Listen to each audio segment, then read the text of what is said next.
Charlie Kirk had a controversial debate with a Republican Christian who was left speechless. I know you're a Christ follower, and you were kind of ending your last topic with the death penalty. I don't think there is a justifiable biblical verse, section, in context where you could justify the death penalty. The only law that's repeated in all 5 books is that you shall give the death penalty to take a life. So why do you know better than God? Okay, that's great.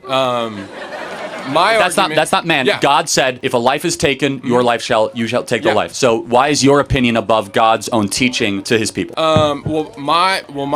My argument for that would be that is the old covenant. So the new covenant would be by grace you have been saved. So the same way God has given us grace, and that you should also put that on somebody else. So there are 3 types of Old Testament laws. There's civil, ceremonial, and moral. Yes. We get rid of the ceremonial. We consider very high of the civil, and we live under the moral. The civil, though, is repeated 5 times in all 5 books. And just to be clear, if someone takes a life, why should they continue to be able to live and breathe while their victim does not? Universal human equality actually shows, in honoring of the victim, that the perp who took a human life made in the image of God should not be able to continue to live.